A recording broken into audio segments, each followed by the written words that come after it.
Okay, सो आज जिस noun के पार्ट के बारे में हम बात करेंगे वो है केसेस ऑफ नाउन और नाउन केस। जब हम केस की बात करते हैं तो कौन कौन सी कैटेगरी में या किन किन जगहों पे नाउन अलग अलग रोल प्ले कर सकता है। तो noun generally it carries three cases, and those three cases are noun in subjective form, noun used in objective form, and noun used in possessive form also.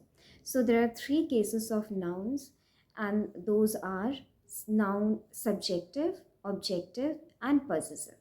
When we talk about subjective, now subjective itself comes from subject, and जब हम subject की बात करते हैं तो हम एक particular किसी नाउन के ही बारे में बात कर रहे हैं। अगर मैं आपसे पूछती हूँ आप लोगों से कि कौन सा सब्जेक्ट आपने ऑप्ट किया है, तो ऑफ कोर्स आप लोग यही बोलोगे कि मैथमेटिक्स या फिर इंग्लिश या फिज़िक्स और केमिस्ट्री।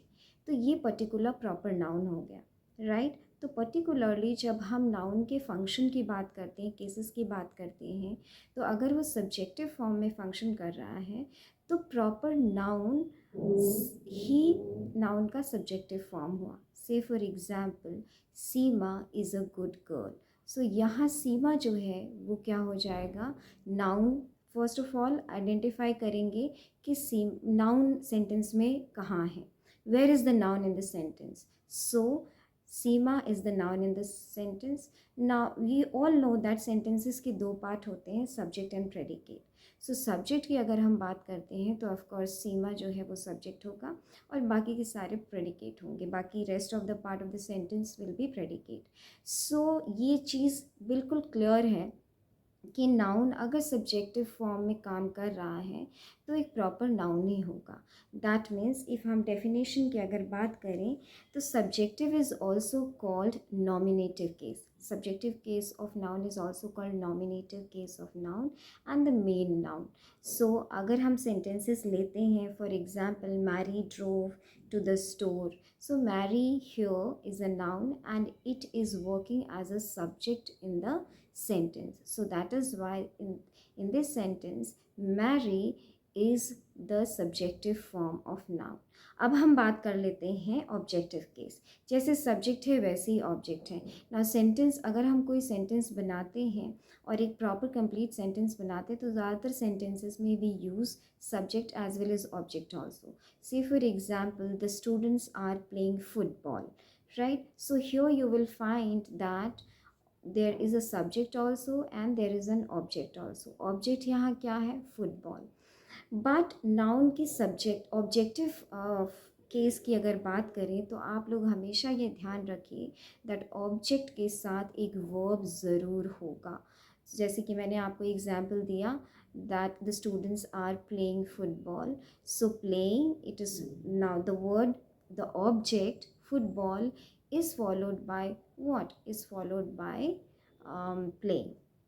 राइट। सो ये चीज़ आपको ध्यान रखना है कि जब ऑब्जेक्टिव केस की बात करते हैं तो it will definitely be followed by a verb, right. So this is what objective cases. ना ऑब्जेक्टिव केस में भी डायरेक्ट और इनडायरेक्ट ऑब्जेक्ट होता है। कुछ एग्जांपल्स अगर हम देखें तो please send him immediately.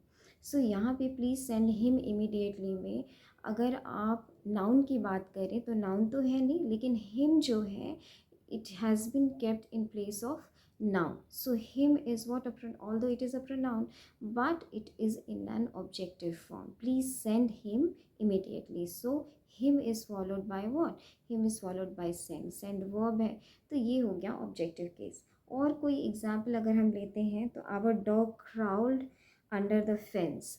So under is of course a preposition, so it is followed by a preposition also. या तो एक verb होगा या preposition होगा. So under here is what? Preposition, और उसके बाद जो indirect object है वो है the fence. Then mom gave us the money. Mom gave us the money. So mom here is the subject. Noun in this, mom is noun and it is working as a subject, and in the next part of the sentence money is object. So object, now object is always placed after a preposition or a verb. Remember this in a sentence. and subject is always placed before a preposition or verb. I guess you people have understood noun is subjective as well as objective thing. Now when we talk about possessive case, now अगर हम possessive case की बात करते हैं तो possessiveness का मतलब ही होता है कि उस पे ownership, अपना हक है। कहते हैं ना कि वो मेरा है, वो तुम्हारा है, ये बेंच मेरा है, तो this is my, right, this is my pen.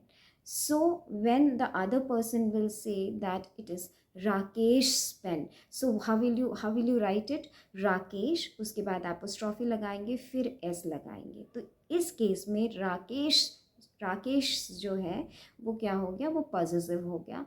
And here noun is in the case of positiveness. Okay, so जहाँ पे ओनरशिप हो, फिर ये तो एक एग्जाम्पल हो गया। एक और एग्जाम्पल अगर हम लोग लेते हैं तो कहेंगे शुभांश पेन, स्टूडेंट्स क्लासरूम। सो यहाँ पे स्टूडेंट्स क्या है, प्लूरल है, तो हमेशा प्लूरल के बाद, एस के बाद अगर वर्ड प्लूरल है या नाउन प्लूरल है तो you have to put apostrophe after S, and if it is singular so you have to put apostrophe in between the last letter of the word and s. Is it clear to all of you? So these are the three cases of noun. Thank you for watching and hope that you people are able to understand each and everything that I am trying to convey to all of you. Your suggestions are always welcome, students. And this particular class is not only made for the students of 12th standard, but I am working for those females also, or moms also, who are struggling to learn English. Now in order to learn a language, it is very important that first of all we are supposed to know the basics. So अगर basics clear होगा तो आगे चल के हम बोलना, लिखना, पढ़ना, LSRW 4 स्किल्स होते हैं, वो भी हम डेवलप कर सकते हैं। तो मुझसे जुड़े रहिए और धीरे धीरे इंग्लिश लैंग्वेज को बड़े आसानी से सीखते रहिए। Thank you for watching. See you all in the next video.